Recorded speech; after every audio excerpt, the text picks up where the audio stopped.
रमा आज सुबह से ही बड़ी तेजी से अपना काम निपटा रही थी। उसके पीछे की वजह भी काफी खास थी। उसको पूरे 3 साल बाद अपने मायके जाने का मौका जो मिला था। काम करते वक्त वह काफी रिलैक्स थी, क्योंकि सासू माँ ने उससे कहा था कि कुछ दिनों तक रीना, जो कि उसकी ननंद थी, नहीं आने वाली है। उसकी यह एक ननंद 100 के बराबर थी। रमा शादी करके जब घर आई थी तब रीना को अपनी बहन की तरह प्यार करती थी, क्योंकि उसे खुद की कोई बहन नहीं थी। लेकिन कुछ ही हफ्तों में ही उसे ये पता चल गया था उसकी ननंद किसी जेलर से कम नहीं है।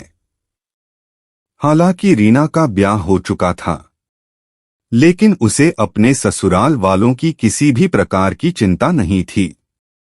उसे जब जी करता था वह अपने मायके चली आती और मायके वालों पर अपना हुक्म चलाती, खासकर अपनी भाभी पर। वही डिसाइड करती थी वहां पर क्या खाना पकेगा, कोई घूमने जाएगा कि नहीं, या जाएगा तो कहाँ जाएगा। रीना ही थी जो हर बार रमा को किसी न किसी बहाने से अपने मायके जाने से रोक लेती थी। दोस्तों, कहानी शुरू करने से पहले एक रिक्वेस्ट है। अगर आपको कहानी पसंद आए तो लाइक और शेयर जरूर करना और चैनल को सब्सक्राइब जरूर करना। आपका बहुत बहुत धन्यवाद।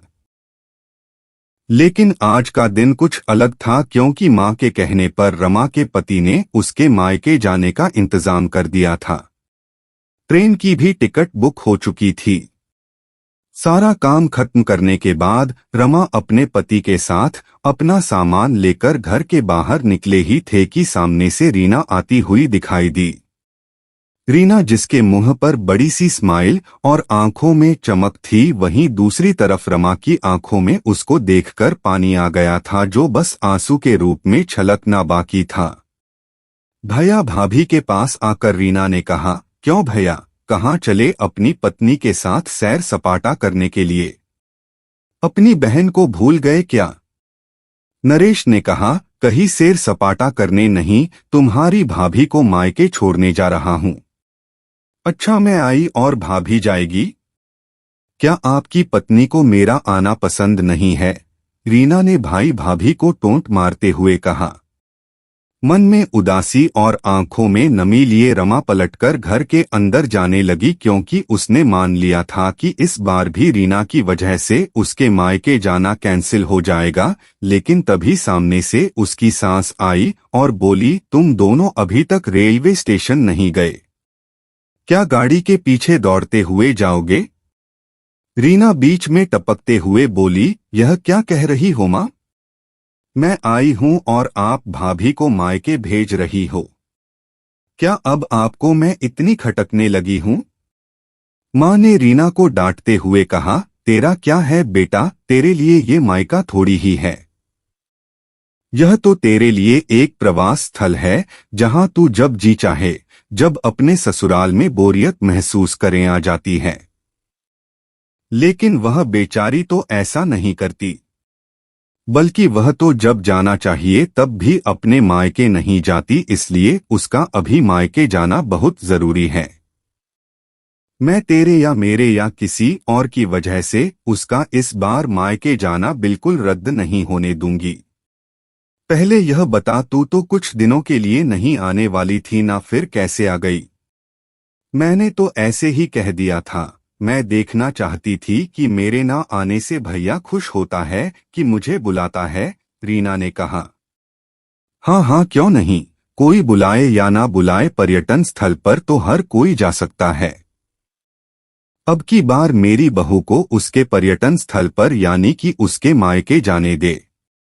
बेचारी ने सिर्फ अपने भाई की शादी देखी है और अब तो उसके भाई को बच्चा भी हो गया है, उसका मुंह तक नहीं देखा उसने।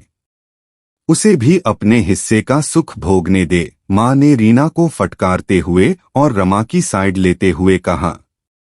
अपनी सास के मुंह से अपने लिए ऐसे शब्द सुनकर रमा की आंखें छलक गई। उसने अपनी सास को गले से लगा लिया। सास ने कहा, बहुत हो गया प्यार, जल्दी जाओ वरना ट्रेन छूट जाएगी। अपनी मां का बदला हुआ रूप देखकर रीना बहुत हैरान थी।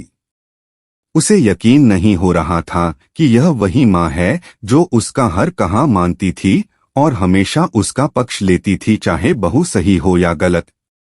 वही माँ अपने मन में अपनी उस दोस्त को धन्यवाद दे रही थी जो कुछ दिनों पहले उसके घर आई थी और कुछ दिन रही थी, और जाते जाते उसकी आंखें खोल गई थी। सहेली ने उन्हें बताया था कि वह अपनी बेटी का मोह छोड़ दे, वरना अपने बहू और बेटे के मन में अपनी इज्जत खो देगी। बिना सोचे समझे, बिना अच्छे बुरे का विचार किए हर फैसला सिर्फ अपनी बेटी के हिसाब से लेना सही नहीं है।